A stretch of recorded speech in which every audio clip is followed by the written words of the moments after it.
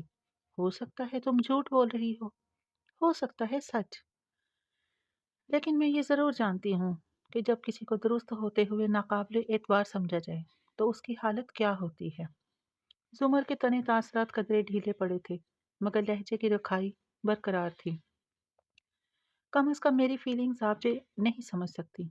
آپ اپنی زندگی میں بہت عیش و آرام سے رہنے والی ایک ملکہ ہیں۔ آپ کی ایک سلطنت ہے۔ آپ کو ہم جیسے لوگوں اور ہمارے مسائل کی سمجھ نہیں آ سکتی۔ جواہرات تلخی سے مسکرائی۔ اس کی پشت پہ موجود کھڑکی کے شیشے پہ پانی کی بوندیں تڑ تڑ گرنے لگی تھی۔ میں واقعی ایک ملکہ ہوں، اس میں کوئی شک نہیں۔ میں اور میرا شوہر اس شہر کے بہترین کپلز میں چوتھے نمبر پہ شمار کیے جاتے ہیں۔ لیکن کیا تم یہ جانتی ہو کہ میں اس کی دوسری بیوی ہوں؟ زمر نے بری طرح چونک کر اسے دیکھا۔ لب، اوہ، میں سکڑے۔ پہلی بیوی تو مر گئی، اس کے بعد کتنی آئیں؟ میں نے حساب رکھنا چھوڑ دیا۔ اب یاد ہے تو صرف نفرت، جو میں اس سے کرتی ہوں، مگر ڈرتی بھی ہوں۔ ملکہ بننا بھی آسان نہیں ہوتا۔ زمر کے چہرے کی ناگواری اب خاموشی میں بدل گئی تھی۔ وہ دھیان سے سن رہی تھی۔ ہم سب اندر سے چکنا چور ہوتے ہیں۔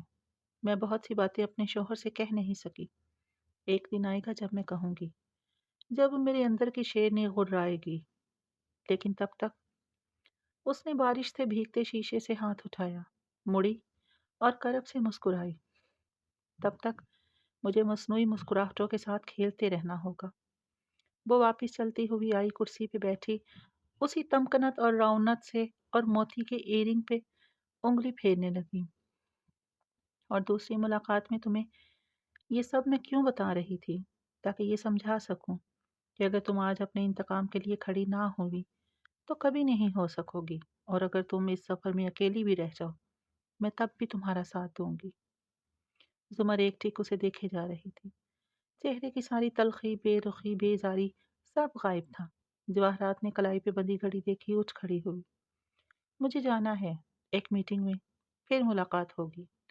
آپ بیٹھیے نا، وہ بے اختیار بولی تو اپنی آواز میں نرماہٹ محسوس ہوئی۔ جواہرات نے مسکرا کر نفی میں سر ہلایا۔ کسی کا اعتماد حاصل کرنے کے لیے اپنی ذات کا ایک ٹکڑا توڑ کر اسے دکھانا ہوتا ہے۔ میں نے یہ کر لیا، مگر تکلیف مجھے بھی ہوئی ہے، اس لیے اب چلوں گی۔ نرمی سے کہتی وہ مڑ گئی۔ آنکھ کا ایک کونا بھیگ گیا تھا۔ اورنگزیب، اس کی گئی تذلیل، دکھ، بے وفائی، سب یاد آ گیا تھا، مگر باہر نکلنے تک وہ خود کو سنبھال چکی تھی۔ ویٹنگ روم میں حنین اسی طرح بیٹھی تھی، بال پتہ نہیں کب کے برش کیے ہوئے، بد دل، مرجھائی ہوئی سی۔ سادی اس کے مقابل اداس سا بیٹھا تھا۔ بار بار نگاہیں پھوپھو کے کمرے کی طرف جاتی، راہداری کی طرف اٹھتی، پھر جھٹک کر بڑبڑا کر خود کو روک لیتا۔ دفتن کسی آہٹ پر اس نے سر اٹھایا۔ چوکھٹ میں شہرین کھڑی تھی۔ سادی بے اختیار اٹھ کھڑا ہوا۔ اس نے اشارہ کیا، باہر بلانے کا اشارہ۔ حنین اپنی سوچ میں گم تھی۔ وہ خاموشی سے اٹھ کر شہرین کے پاس آیا۔ وہ راہداری میں کھڑی تھی، سینے پہ بازو لپیٹے، فرصت سے اس کو آتے دیکھتی رہی۔ جی کہیے مسز کارتر۔ آئی ایم سوری، میں تم سے ایکسکیوز کرنا چاہتی تھی۔ میں نے تمہارے ساتھ زیادتی کر دی تھی۔ شیر اور تمہارے بیچ مجھے نہیں آنا چاہیے تھا۔ سادی نے چونک کر اسے دیکھا، پھر آنکھیں چندیا کر اس کی ذہنی حالت جانچنا چاہی۔ It's okay. وہ بغور اس کے تاثرات پڑھنے کی کوشش کر رہا تھا۔ گڈ، یعنی کہ اب ہم اچھے دوست بن سکتے ہیں۔ ہوں؟ وہ ہلکا سا مسکرائی۔ اس کی گال کی ہڈی اٹھی ہوئی تھی۔ جب مسکراتی تو آنکھیں چھوٹی ہو جاتی۔ کیا آپ کو مجھ سے کوئی کام ہے؟ ابھی نہیں ہے، ہو سکتا ہے مستقبل میں ہو۔ اس نے ابرو اچکائے۔ آپ بے فکر رہیے، نہ میں نے کچھ سنا تھا، نہ میں کسی کو کچھ بتاؤں گا۔ اس نے پچھلے سال کی اس بھولی بسری بات کی جانب اشارہ کیا۔ تم بے فکر رہو، کیونکہ ہاشم کو پتہ چل گیا تھا۔ سادی نے چونک کر اسے دیکھا۔ کیا؟ یہی کہ میرا اپنے کزن کے ساتھ افیئر چل رہا ہے، اور دیکھو اس نے میرے ساتھ کیا کیا ہے۔ اس نے کفتان شرٹ کا کھلا آستین اوپر اٹھایا، کندھے کے قریب بازو کی جلد سامنے آئی۔ اس میں جامنی سیاہ سے نیل تھے، کٹ بھی لگے تھے۔ سادی بالکل ساکت سا رہ گیا۔ یہ یہ میرے شوہر نے مجھے پیٹا تھا۔ اب اس بات کو کافی دن گزر چکے ہیں۔ یہ پارٹی کے بعد کی بات ہے، اس لیے مجھے بالکل بھی کوئی ڈر نہیں رہا کہ تم کسی کو کچھ بتاؤ گے۔ کیونکہ مجھے کوئی ڈر نہیں ہے تو میرے خیال سے ہم اچھے دوست بن سکتے ہیں۔ آستین نیچے کیا، دوبارہ سے مسکرائی، اس کے کندھے کو ہلکا سا تھپکا جیسے ہاشم تھپکتا تھا، اور مڑ کر کوریڈور میں آگے چلتی گئی۔ سادی جز بز سا اس کو جاتے دیکھتا رہا۔ عجیب سی تھی وہ، اس نے سوچا۔ اوہ، سر جھٹکا اور آگے چلتا آیا۔ کچھ حقیقت تو ہوا کرتی تھی افسانوں میں، وہ بھی باقی نہیں اس دور کے انسانوں میں۔ زمر کے کمرے کے قریب سامنے ندرت، فضیلہ اور حماد کے ساتھ کھڑی تھی۔ وہ خاموشی سے ان کے پاس جا کھڑا ہوا۔ حماد اکھڑا اکھڑا سا لگ رہا تھا۔ فضیلہ ہی ساری باتیں کر رہی تھی، اور ویل چیئر پہ بیٹھے بڑے ابا بس آس طلب نگاہوں سے ان کو دیکھ رہے تھے۔ پتہ نہیں اب آگے کیا ہوگا، پتہ نہیں اب آگے کیا ہوگا۔ فضیلہ کی ہر بات میں پریشانی اور کبھی رکھائی سے ایک ہی فکرہ بار بار آتا۔ ان کے تاثرات ہر شخص سمجھ رہا تھا، ان کا بھی قصور نہیں تھا۔ ہم کوشش کر رہے ہیں، بہت جلد اس کو کڈنی ڈونر مل جائے گا اور پھر وہ بالکل ٹھیک ہو جائے گی۔ بڑے ابا نے امید دلانے کی کوشش کی۔ حماد نے سنجیدگی سے انہیں دیکھا۔ ڈونیٹڈ کڈنی کتنا عرصہ چلتا ہے؟ الفاظ تھے کہ چابک بڑے ابا کے منہ پہ لگے۔ وہ بس اس کو دیکھ کے رہ گئے، پھر آہستہ سے بولے، عیسائی جب شادی کرتے ہیں تو ایک حلف اٹھاتے ہیں کہ غریبی میں اور امیری میں، بیماری میں اور صحت میں ہم ساتھ رہیں گے، حتیٰ کہ ہمیں موت جدا کر دے۔ صد شکر کہ ہمارے یہاں یہ حلف نہیں اٹھایا جاتا، ورنہ بہت سے لوگ مشکل میں پڑ جاتے۔ حماد بیزاری سے رخ موڑ کر کھڑا ہو گیا۔ فضیلہ جلدی سے بات بدلنے لگی۔ تبھی جواہرات کاردار باہر آتی دکھائی دی۔ سادی کے تنے اعصاب ڈھیلے پڑے۔ وہ مسکرائی تو وہ بھی مسکرایا۔ اس فیملی کو دیکھ کے کتنی تسلی ملتی تھی، جیسے ہر مشکل میں ان کے ساتھ ہو۔ مجھے امید ہے کہ آپ کی بیٹی بہت جلد صحت یاب ہو جائے گی، اور اگر نہ ہو تب بھی وہ اتنی قیمتی ہے کہ اس کے ساتھ پہ اس کی زندگی کے ساتھی کو فخر ہوگا۔ ساتھ ہی جواہرات نے حماد کو دیکھا۔ اس کا حماد سے تعارف نہیں تھا، پھر بھی وہ سمجھ گئی تھی، یہی ہے بیچارہ منگیتر۔ سادی ان کا تعارف کروانے لگا۔ اورنگزیب کاردار کی بیوی، ہاشم کاردار کی ماں۔ فضیلہ اور حماد کے تاثرات فوراً بدلے، بہت خوش دلی سے ان سے ملے۔ اس کے دو ملازم دور کھڑے تھے، اور پھر اس کا رعب، تمکنت سے اٹھی گردن، گہری آنکھیں اور ان کی مسکراہٹ، وہ تو تھی بھی ملکہ۔ سوائے بڑے ابا کے اس کے آگے بچنے والوں کی کمی نہ تھی۔ تم پریشان مت ہو، اس نے نرمی سے حماد کو مخاطب کیا، وہ ٹھیک ہو جائے گی، اور تم لوگوں کی شادی بہت دھوم دھام سے ہوگی۔ اور کیا تم مجھے آفس تک کمپنی دو گے؟ زمر ہماری فیملی ہے، اور اس کے فیونسی سے دوبارہ ملاقات کا وقت جانے ملے یا نہیں۔ ساتھ ہی امید افزا نگاہوں سے سادی کو دیکھا۔ وہ مسکرا دیا۔ یقیناً اب وہ اس کو سمجھائے گی، اور جواہرات تو جواہرات تھی، وہ کہے اور کوئی انکار کرے، ایسا تو نہیں ہو سکتا تھا۔ حماد بے ساکھ تھا۔ جی بالکل، شور کہنے لگا۔ جواہرات آگے چلتی گئی، حماد فوراً پیچھے لپکا۔ فضیلہ بیگم نے تذبذب سے ان دونوں کو جاتے دیکھا، مگر کچھ کہہ نہیں سکتی تھی۔ باہر بارش اب تھم چکی تھی۔ کار کے قریب آ کر جواہرات نے مسکرا کر ڈرائیور کو کہا، آفس سے دوسری گاڑی منگوا کر شیرین کو لے جانا، اور اب اپنی شکل گم کرو۔ اور ہتھیلی پھیلائی۔ اس بیچارے نے جلدی سے چابی اس کے ہاتھ پہ رکھی، اور واقعی وہاں سے گم ہو گیا۔ وہ حماد کی طرف مڑی۔ آفس کا ایڈریس میں تمہیں سمجھا دوں گی۔ ایسی کار ڈرائیو کرنے کے موقع کو امید ہے تم ضائع نہیں کرو گے۔ اور گھوم کر فرنٹ سیٹ کی طرف بڑھ گئی۔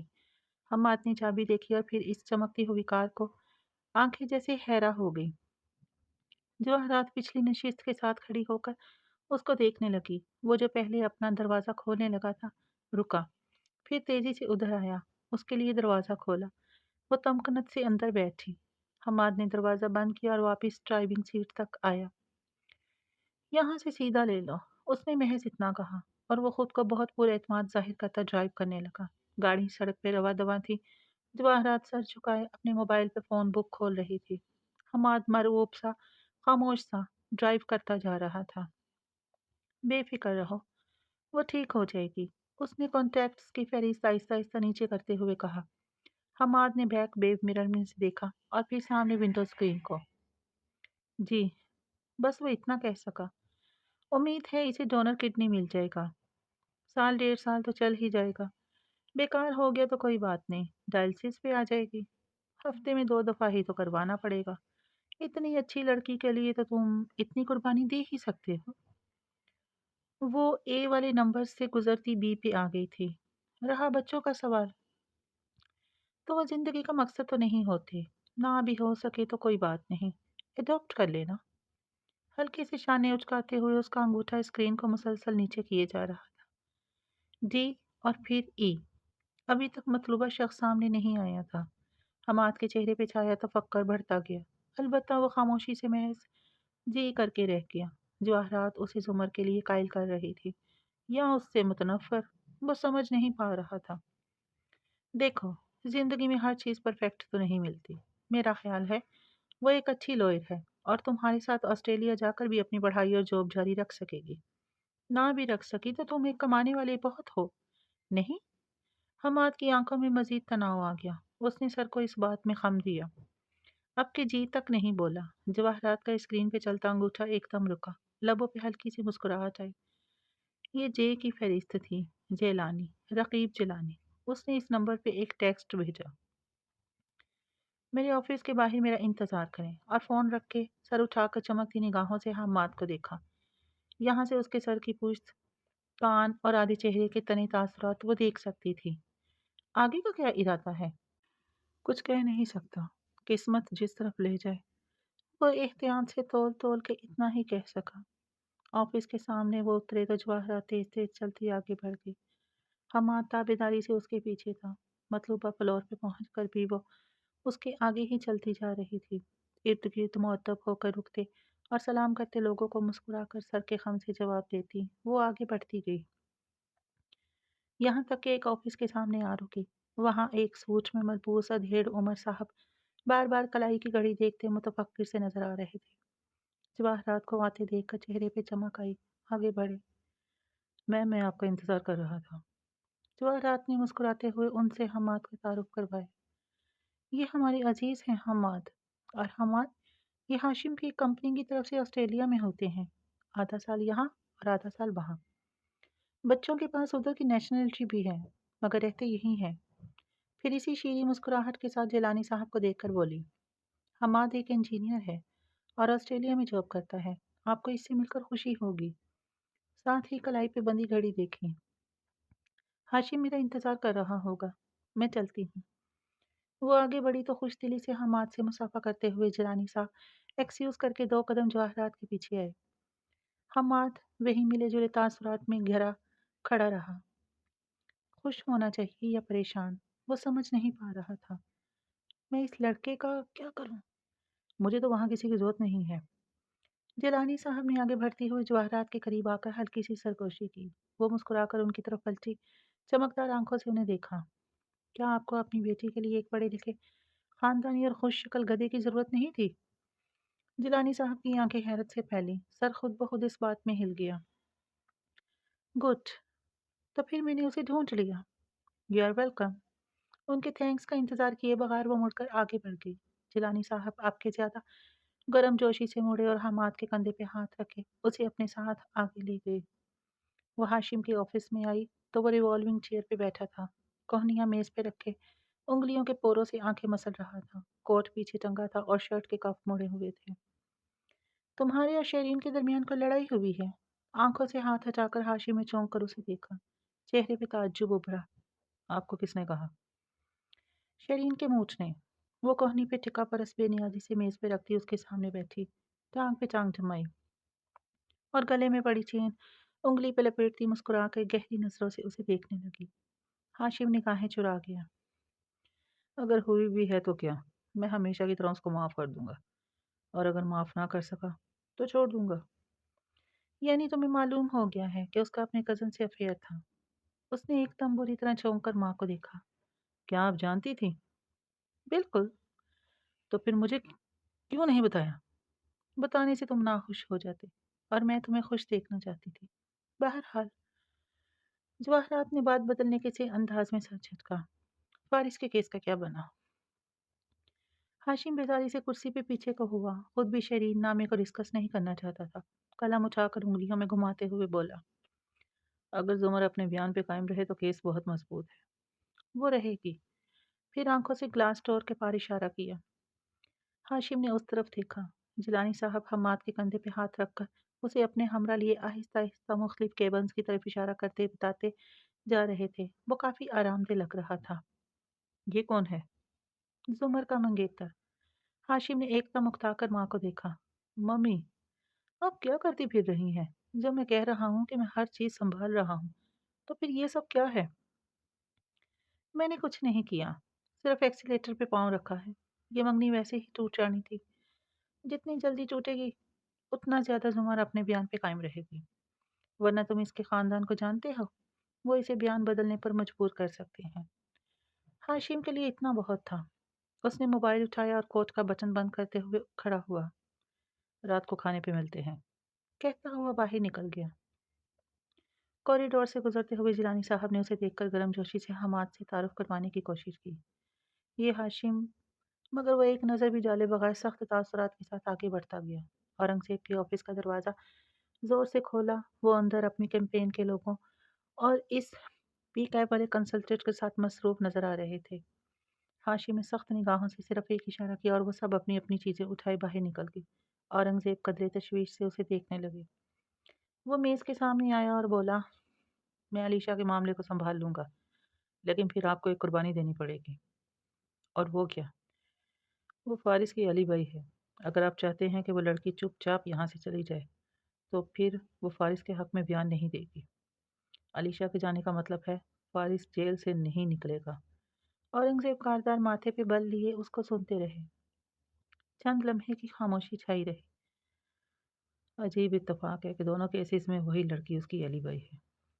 پھر میں علیشا کو یہاں سے بھیج دوں گا، لیکن آپ فارس کو نکلوانے کی بالکل کوشش نہیں کریں گے۔ اورنگزیب کاردار نے ہلکے سے شانے جھٹکے۔ مجھے اس کی بے گناہی کا یقین نہیں ہے۔ یقیناً اس نے علیشا کو کچھ دے کر اس گواہی پہ مجبور کیا ہوگا۔ تو ٹھیک ہے، وہ چلی جائے، یہ زیادہ بہتر ہے۔ ہاشم ان کو سنجیدہ نظروں سے دیکھتا مڑ گیا، تیز تیز چلتا باہر آیا۔ باقی لوگ تو بکھر گئے تھے، صرف کنسلٹنٹ لڑکا جو وہاں کھڑا تھا فوراً اس کی طرف لپکا۔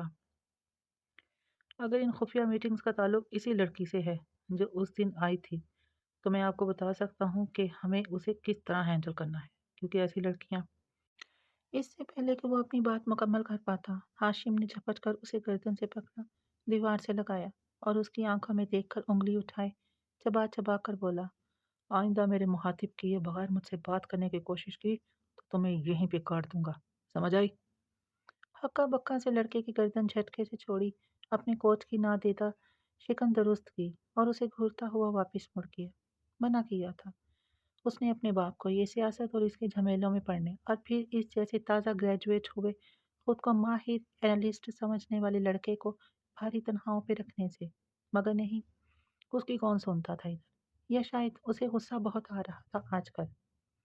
وہ کہیں بھی نہیں گیا، گاڑی میں بے مقصد ڈرائیو کرتا رہا اور پھر رکا تو سامنے ایک فلورل مارکیٹ سے ہاشم اترا، ایک بڑا سا گلدستہ خریدا، اسے فرنٹ سیٹ پہ رکھا اور جب دوبارہ ڈرائیو کرنے لگا تو آنکھوں میں شدید کرب تھا۔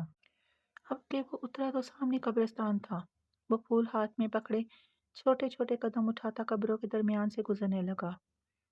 زرتاشا غازی، وارث غازی، یہ قبریں قریب قریب تھیں، کہیں آس پاس زمر کی والدہ کی قبر بھی تھی اور سعدی کے والد کی بھی، مگر وہ صرف زرتاشا کی قبر کے سامنے آ کھڑا ہوا، جھک کر بہت ادب سے گلدستہ اس کے اوپر رکھا، پھر سیدھا ہوا، پینٹ کی جیبوں میں ہاتھ ڈالے، سر جھکائے، جوتے سے مٹی پہ پڑا کوئی کنکر مسلتے ہوئے وہ کتنی دیر کھڑا لب کاٹتا رہا۔ آئی ایم سو سوری زرتاشا، تم بہت پیاری، بہت معصوم تھی۔ میں واقعی ایسا نہیں کرنا چاہتا تھا، لیکن میری مجبوری تھی۔ بہت سے لوگوں کی خوشیوں کے لیے کسی ایک کو قربانی تو دینی پڑتی ہے۔ ہولے سے بڑبڑاتے ہوئے اس نے اداس نظروں سے قبر کے کتبے کو پڑھا۔ مگر شاید تمہارے لیے یہی بہتر تھا۔ تم فارس کے ساتھ خوش نہیں تھی، تمہیں ایک جنت میں رہنے کی آرزو تھی۔ امید ہے اب وہ پوری ہو گئی ہوگی۔ زیادہ امید ہے کہ فارس بھی جلد تمہیں جوائن کر لے گا۔ تم دونوں ہم سے زیادہ خوش رہو گے۔ تمہارے لیے اچھا ہی ہوا۔ سر اس بات میں ہلاتے اسے جیسے تسلی ہوئی۔ پھر بھی وہ کافی دیر وہاں کھڑا رہا۔ بارش کے بعد کی گیلی ہوئی مٹی کی سوندھی خوشبو اور قبروں کا سناٹا آس پاس خاموشی سے تیرتا رہا۔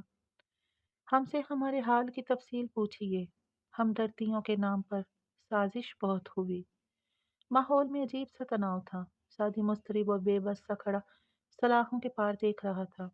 جہاں فارس نفی میں سر ہلاتا دائیں سے بائیں ٹہل رہا تھا، اس کے چہرے پہ شدید غصہ تھا، جیسے بس نہ چلتا ہو وہ کسی کا گلا دبا دے۔